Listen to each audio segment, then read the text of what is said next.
Mesdames, Messieurs, bonsoir et bienvenue à votre capsule de divertissement. Toujours un grand plaisir de recevoir en studio avec nous Jocelyne Covier, animatrice et réalisatrice de cette capsule. D'abord, bonsoir Jocelyne. Bonsoir. Ça va bien? Oui.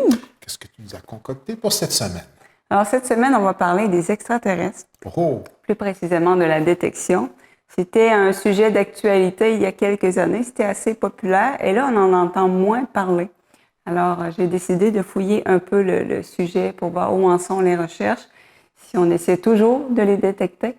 Donc, en même temps, je vais faire aussi un peu un historique parce que honnêtement, ça fait depuis assez longtemps qu'on tente de les contacter, depuis plus longtemps que j'imaginais. Tout à fait. Et puis, il y a vraiment deux écoles de pensée dans ce qui concerne les extraterrestres. C'est pratiquement une religion pour certains. Effectivement. Donc, on y croit, on n'y croit pas. Mais c'est sûr qu'avec la découverte des exoplanètes, de plus en plus, on se dit on n'est probablement pas unique dans l'univers, étant donné le nombre d'étoiles, de galaxies dans l'univers. C'est un petit peu, disons, simple d'esprit de s'imaginer, ou un peu peut-être même, je dirais, irresponsable de notre part de s'imaginer qu'on serait les seuls vivants dans l'ensemble des univers qui nous entourent. Ce serait assez surprenant. Statistiquement, ça ne tient pas vraiment la route. C'est dur à justifier effectivement, statistiquement. C'est un mot difficile à dire. Puis, corrige-moi si je me trompe, mais c'est la scientologie qui tourne un peu autour de ça. Tom Cruise, d'ailleurs. Oui, j'ai jamais trop fouillé leurs idées. Je pense que ça tourne autour mais c'était autour. Ils croient pas en Dieu. Ça tourne autour d'autre chose. Oui, il faudrait que je fouille un peu le sujet. Moi aussi, j'ai osé faire la parenthèse. Parce qu'on en entend souvent parler, il semble-t-il qu'il y a plusieurs artistes, acteurs d'Hollywood qui sont dans l'église de Scientologie. Je pense même qu'il y en a une à Montréal. Ah oui? Je pense que je veux vraiment fouiller le sujet, ça m'intrigue. Oui, tout à fait. Alors, on débute avec le petit historique, avec Tesla. Ça date de 1899, quand même assez longtemps. Donc, notre ami Tesla qui entend, à un moment donné, il a entendu un signal répétitif sur un récepteur radio. Et lui, il était convaincu que c'était en provenance de Mars. Ce qu'il faut savoir, c'est qu'à l'époque, c'était la grosse mode qu'il y avait des Martiens, etc. Donc, on n'avait pas les moyens d'aujourd'hui pour explorer, évidemment, la planète. Donc, et vous allez voir aussi l'image suivante.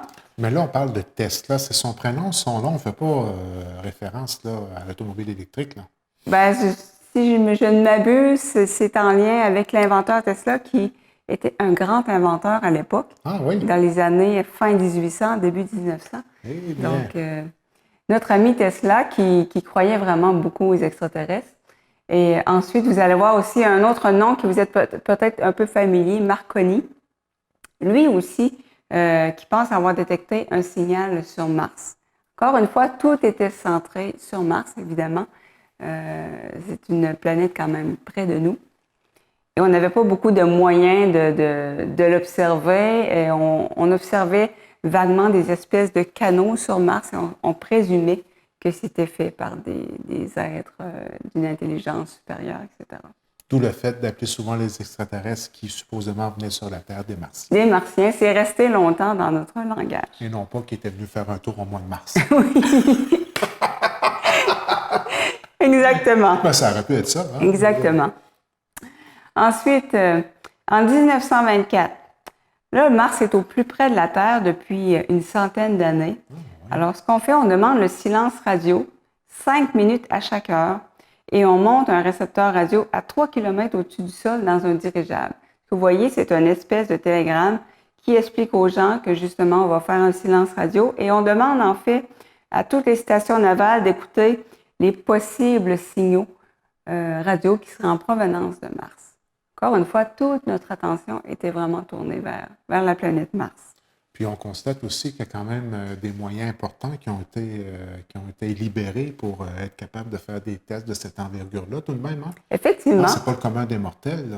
On parle vraiment d'une implication, est-ce qu'on peut dire, aller jusqu'à gouvernementale?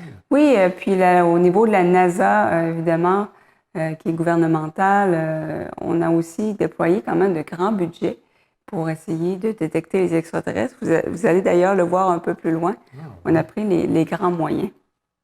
Ensuite, en 1960, justement, ça débute un peu à ce moment-là. Vraiment, les recherches beaucoup plus importantes avec des moyens beaucoup plus efficaces aussi. Donc, c'est à l'Université Cornell, on a Frank Drake qui commence à faire des expériences. Et lui, ce qu'il fait, c'est qu'il utilise un radiotélescope de 26 mètres qu'on voit à l'arrière pour chercher des signaux extraterrestres. C'est un peu les débuts du fameux programme SETI, qui signifie une recherche d'intelligence extraterrestre. Donc, c'est un programme qui a duré de nombreuses années, qui dure toujours. Et donc, c'est les balbutiements. C'est là qu'on débute vraiment à prendre des instruments très, très performants pour essayer d'écouter si on n'aurait pas un signal d'une autre planète lointaine. Effectivement, comme tu le soulignes, même au moment où on se parle, 24 heures sur 24, il y a une écoute en continu. Non seulement une observation, mais je dis bien une écoute en continu de tout ce qui pourrait provenir de l'espace. Effectivement, un peu partout dans le monde, il y a des efforts qui sont déployés. Plusieurs nations qui s'intéressent au phénomène. Donc, c'est quand même intéressant. Oui, pour ne pas dire passionnant. Passionnant, effectivement. Quand je faisais la recherche, je voulais toujours en savoir plus, voir s'il y a eu des signaux à un certain moment. Vous allez voir ça. En 1962, on envoie un message Morse en Crimée. Donc, on essaie de contacter, bien évidemment, avec les moyens qu'on a. Donc, on essaie avec un message Morse. Vous allez voir que ça s'est un peu amélioré avec le temps. En 1972-73, on a les sondes Pioneer. Donc, ce qu'on a décidé de faire, c'est de joindre une espèce de plaque en aluminium recouverte d'or. Vous allez voir les images suivantes. C'était à bord des sondes Pioneer 10 et 11. Ah, oui. Donc, vous allez voir l'image par la suite. On va voir de façon plus détaillée. Donc, qu'est-ce qu'il y avait sur cette plaque? Donc, à droite, évidemment, on voit les silhouettes humaines, leur taille par rapport à la fameuse sonde. Ça donne un petit peu une idée des proportions. Ce qu'on voit en haut, c'est la transition de l'élément hydrogène, qui est l'élément le plus abondant de l'univers. Ensuite, plus bas, on a évidemment le système solaire, avec la trajectoire de la fameuse sonde. Et ce que vous voyez à gauche, une espèce d'étoile, ce sont des pulsars. Les pulsars, ce sont des restants d'étoiles, si on veut, qui tournent très, très rapidement sur elles-mêmes et envoient un faisceau électromagnétique. On pourrait comparer ça à un phare pour les bateaux. Donc, à chaque intervalle, on va avoir un faisceau vers la Terre. C'est vraiment un peu le même principe.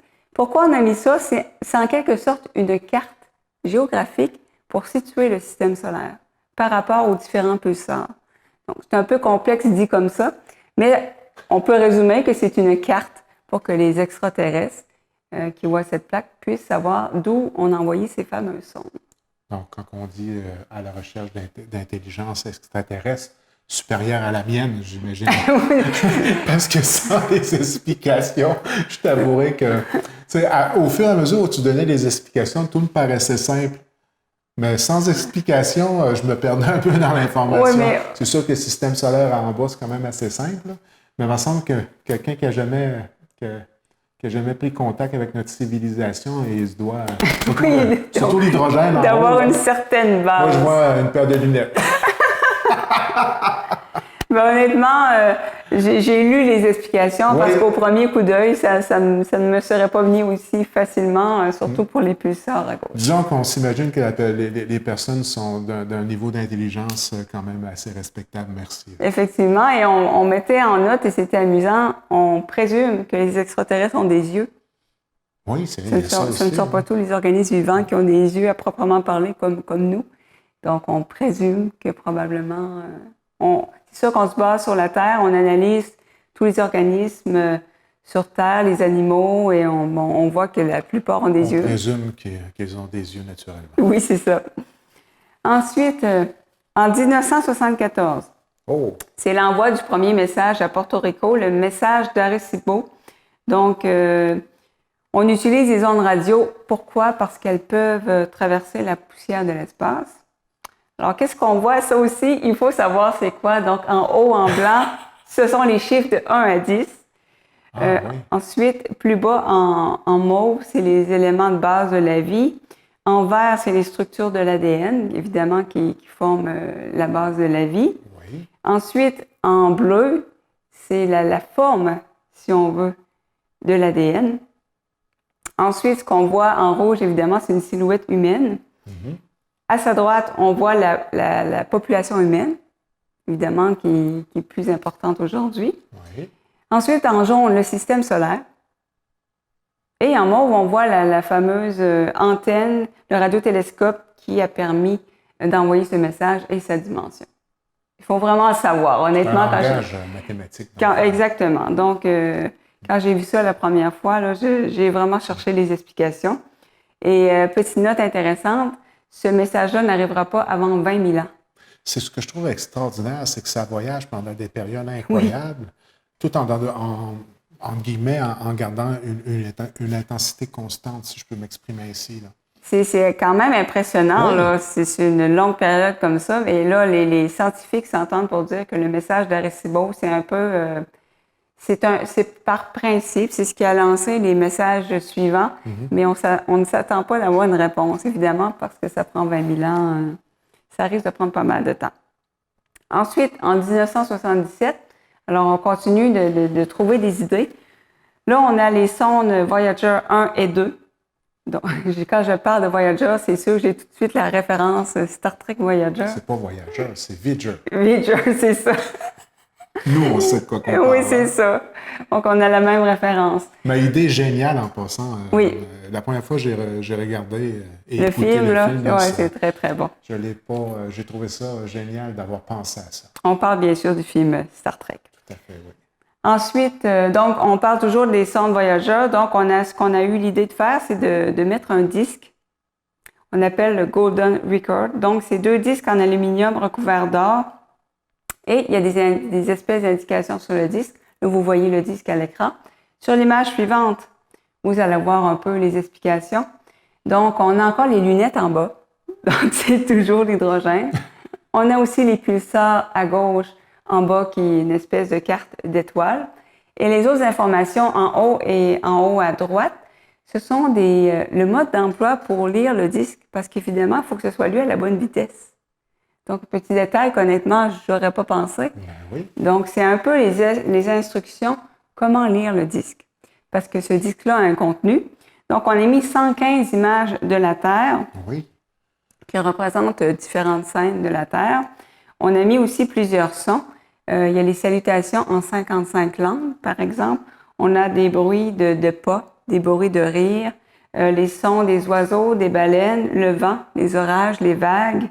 On a mis aussi des chansons. Semble-t-il que ça a été assez complexe de choisir. Entre autres, il y a la chanson Johnny B. Good. Ça m'avait quand même surpris. Je savais qu'il y avait vraiment des chansons spéciales, puis qu'il y avait une sélection bien particulière qui avait été faite, mais je ne me rappelais pas que c'était celle-là. Oui, c'est quand même spécial. Et les sons sont maintenant dans Johnny B. Good. On aurait pensé à Mozart, du Beethoven. Puis on a mis un échantillon quand même, Un peu de tout, mais entre autres au niveau du rock'n'roll. Ça finit avec Johnny B. Good. Ça finit avec Johnny B. Good. Maintenant, les sondes sont dans l'espace interstellaire, donc est-ce que les extraterrestres vont aller voir un jour? Intéressant, vous allez voir l'image suivante. Pour ceux que ça intéresse, on peut acheter le fameux CD. Ah, Et j'avoue que je oui. suis assez curieuse de voir le contenu, Surtout pour Johnny B. Good. parce qu'on a travaillé quand même fort pour que ce soit le plus représentatif. Ça se peut-tu qu'il n'y a pas de son dans l'espace? On entend. Oui, mais c'est si la personne prend le CD Et le fait jouer. il fait jouer dans Oui. un... Parce que dans l'espace, il n'y a pas de son. En suppos. Ben, Sais-tu que c'est en faisant une recherche sur Star Wars qu'on disait est-ce réel tout ce qu'on entend, la façon avec laquelle tout a été fait, puis on me faisait réaliser qu'étant donné qu'il n'y a pas d'oxygène, ben, J'entendais, on parlait des films, parfois films un peu rares dans l'espace, et ça disait, quand on crie dans l'espace, personne ne nous entend. exact. C'est ça l'affaire. L'idée est Il n'y a pas terrorisante. d'explosion, les sons de rayons laser, puis tout ça. Là. C'est sûr, lorsqu'on écoute des films de science-fiction, bon, C'est meilleur avec du son. pas mal plus. Non, mais tout de même. Hein? Ça a pas mal plus d'effets, des choses qu'on pense pas toujours. Oui. Ensuite, toujours en 1977, on a fait la détection d'un message qui n'est toujours pas expliqué à ce jour. C'est le message « Wow ». Vous voyez pourquoi il porte ce nom-là. C'est un message détecté par Jerry Ehman. Donc, on l'appelle le « Wow » signal. Donc, on faisait l'écoute avec des radiotélescopes pour essayer de voir s'il y avait des signaux. Puis à un moment donné, il y a eu un pic d'intensité, mais vraiment intense. Ce que vous voyez à l'écran, c'est les intensités, les chiffres de 1 à 10. Donc, c'est de plus en plus, de 1 à 9, de plus en plus intense. Et quand c'est encore plus intense que ça, ce sont des lettres. Donc là, on s'est rendu jusqu'à la lettre U. Ça veut dire une intensité 30 fois plus importante que le bruit de fond habituel. Donc, c'est un pic vraiment très, très important. Alors, vous allez voir sur l'image suivante, on visualise mieux une espèce de courbe. Et ce qui est important de savoir, parce qu'à un moment donné, les gens ont dit que c'est probablement une espèce de bruit qui provenait de la Terre, qui a été reflété, etc. Oui. Ce qui est important de savoir que cette fréquence-là, la fréquence à laquelle on étudie les signaux extraterrestres, c'est une fréquence protégée. On ne peut pas émettre sur cette fréquence-là, sauf lorsqu'on fait des études en astrophysique. Oh. C'est vraiment une fréquence qui est protégée. C'est la même fréquence, en fait, que l'hydrogène. Donc, la pollution est pratiquement à exclure. Là. Donc, c'est pour ça qu'on est assez impressionné par ce signal-là. Donc, on émet sur le même signal que l'hydrogène parce qu'on se dit que c'est l'élément le plus abondant dans l'univers. Donc, les extraterrestres on présume encore une fois, qu'ils vont émettre sur cette fréquence-là. Okay. Donc, ça serait comme la fréquence la plus logique si on devait émettre à une civilisation dont on ne connaît rien. Donc, c'est un message qui est très, très intriguant, qui n'a pas été expliqué encore à ce jour.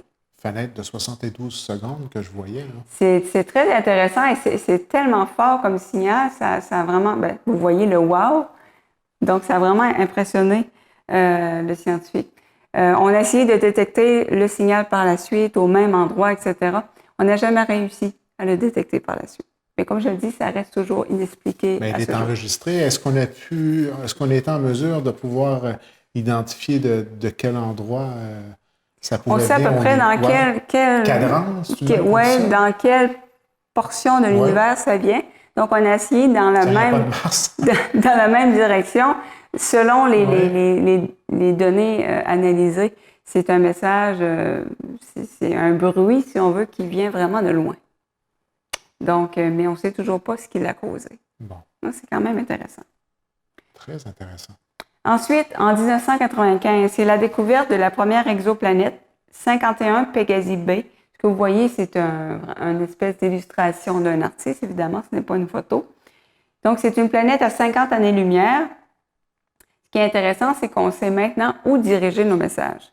Parce qu'avant ça, quand on envoyait un message, quand on écoutait, c'était un peu à l'aveuglette. On décidait on visait une portion du ciel et c'était ça. Mais maintenant, en connaissant de plus en plus d'exoplanètes, parce qu'à ce jour, il y en a 4000 de découvertes et il y en a des milliers en attente d'être confirmés. Donc, en connaissant, c'est incroyable, hein, le progrès depuis 1995. Donc, maintenant, on a des cibles. C'est ça qui est intéressant. Si on décide d'envoyer un message, on peut choisir les exoplanètes les plus près et celles qui semblent le plus habitables. Parce que maintenant, on est capable de savoir la taille de l'exoplanète, à quelle distance environ de son étoile. Ça permet de dire si ça serait habitable ou pas. Je ne me trompe pas, il y a même des exoplanètes où on a retrouvé de l'eau. Hein? Ouais, c'est vraiment intéressant et les recherches ça devient de plus en plus précis. Avant, on les détectait de façon un peu indirecte. Et maintenant, la façon de les détecter est de plus en plus directe, qui permet d'en détecter de plus en plus. Donc, quand je dis qu'il y a des milliers en attente de confirmation, c'est beaucoup de découvertes à venir. Donc, c'est quand même incroyable. Passionnant. Ensuite, en 2015, on a la création de METI. Alors, SETI, qui est un programme d'écoute, si on veut, d'intelligence extraterrestre, alors que METI, c'est une espèce d'organisme pour envoyer des messages. Donc, on a un programme qui écoute et l'autre qui envoie des messages. Si on peut résumer grossièrement comme ça. Et donc, c'est un organisme qui cherche à concocter des messages intelligibles pour les autres civilisations. Évidemment, ce n'est pas évident. En général, on se sert beaucoup des mathématiques. Oui. Parce qu'on considère que c'est un langage assez universel. Tout à fait. Par exemple, on peut envoyer la suite des nombres premiers. Pour un extraterrestre qui écoute le message, il va savoir que c'est pas un phénomène naturel parce que c'est tous les nombres premiers, donc c'est quelque chose d'artificiel fait par une autre civilisation. Donc, mais c'est pas toujours évident de concevoir ces fameux messages-là. J'imagine. Souvent aussi, on va mettre des données par rapport aux éléments chimiques qu'on considère présents un peu partout dans l'univers. Donc, il va y avoir des musiques, comme je le disais tantôt. Parfois, il y a des mini-encyclopédies, des données sur les radiotélescopes qu'on utilise, des espèces de silhouettes humaines. Donc, ça tourne toujours pas mal autour des mêmes choses. C'est quand même intéressant de voir. Ensuite, nous avons, en 2018, donc c'est quand même récent, on a envoyé un message qui s'appelle Sonar Calling à partir de la Norvège. On voit le radiotélescope. Donc, c'est le premier message vers une exoplanète relativement proche et potentiellement habitable. Donc, c'est situé à 12 années-lumière et la planète fait presque 3 fois la masse de la Terre environ. Ah oui. Et ce qui est intéressant, c'est que le message va arriver à destination en 2030 environ. Donc, on peut espérer quand même une réponse...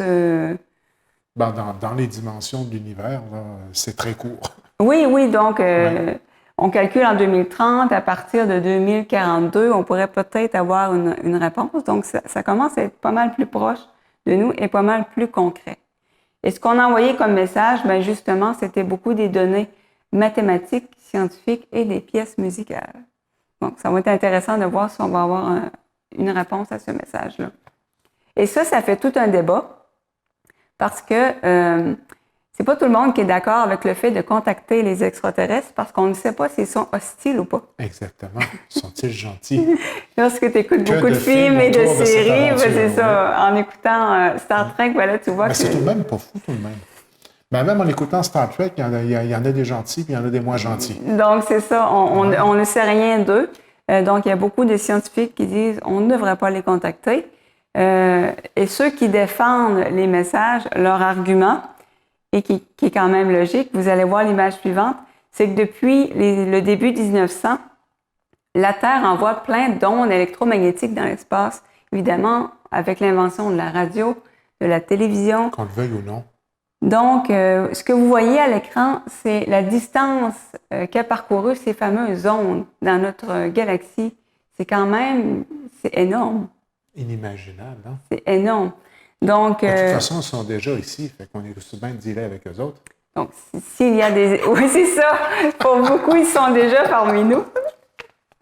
Alors, si les extraterrestres existent, donc probablement qu'il y a des civilisations autour de nous qui connaissent déjà notre existence. Donc, c'est un peu l'argument de... Je ne peux penser faire un petit clin d'œil à Des Hommes en Noir.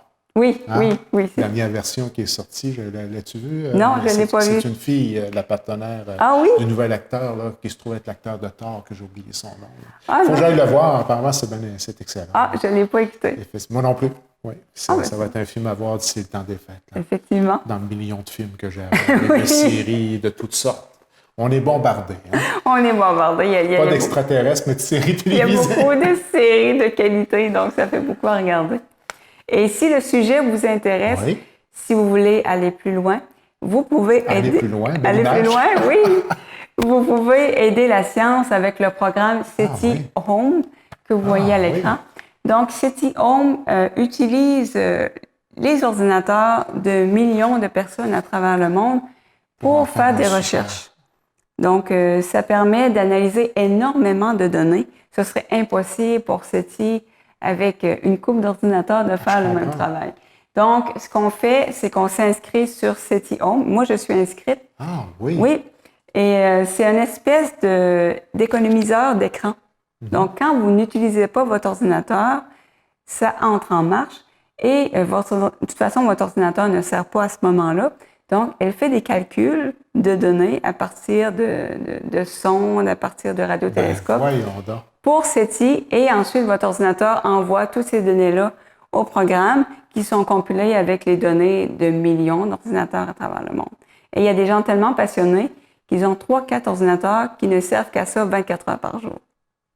Parce qu'il faut savoir aussi, il y a une espèce de petite compétition, c'est que de faire ce travail-là pour SETI, ça vous donne des crédits qui ne servent pas à grand-chose, honnêtement. On ne peut pas échanger ça contre rien. Non. Mais c'est une espèce de fierté de dire, moi, je suis rendu à tant de crédits. Puis il y a une espèce de compétition, c'est d'arriver parmi les premiers au palmarès. Et aussi, c'est une façon de tester la performance de son ordinateur. Les ordinateurs les plus performants Oui. analysent beaucoup, beaucoup de données. Donc, moi, personnellement, c'est pour faire avancer la science. Oui. C'est ma motivation. Mais on peut faire partie, soit bien. petite contribution, mais on peut faire partie d'équipes. Comme moi, je fais partie d'une équipe qui s'appelle Starfleet, Star Trek. Ce sont des fans de Star Trek qui mettent à la disposition de SETI leur ordinateur. Et donc, on envoie des données pour aider le programme pour essayer de détecter des extraterrestres. C'est quand même très, très intéressant. Si je comprends bien, un genre de calcul perpétuel qui se fait en ce moment là, sur l'ensemble des données qui sont recueillies, analysées, dans le but de savoir si effectivement, parce qu'évidemment, les radiotélescopes et tout ça, c'est incroyable la quantité de données que ça peut récolter et il faut les analyser. Okay. Mais c'est ça, les ordinateurs de SETI ne seraient pas suffisants. Et dernière petite question, est-ce que ça nuit aux performances de ton ordinateur ou c'est seulement en mode veille que ça travaille? Pas du tout. Moi, honnêtement, je le mets maintenant, même quand je travaille sur l'ordinateur, sauf si je fais quelque chose de très performant comme un backup, etc. Donc, là, en ce moment, ça tourne chez nous. Mon ordinateur sert à SETI en ce moment. Bon. Et donc, c'est extrêmement motivant. C'est une belle solidarité. Oui, effectivement. Envers un phénomène qu'on arrive encore aujourd'hui, on en comprend qu'une infime partie de tout ce que peut contenir ce fameux univers-là. Donc, si vous voulez contribuer, vous allez sur SETI Home, vous allez télécharger un espèce de petit programme et c'est merveilleux. C'est vraiment addictif. Tu regardes de plus en plus. Oui, c'est vraiment passionnant, vraiment. Capsule divertissement. Divertissement, dis-je, fort intéressante, divertissante et même instructive, non? C'était vraiment un plaisir de fouiller ce sujet-là. Honnêtement, j'en connaissais un petit peu, mais c'est passionnant. Plus tu lis là-dessus, plus tu découvres des choses. De quoi développer une nouvelle passion. Effectivement. La beauté de la chose, Jocelyne. Ça revient la semaine prochaine.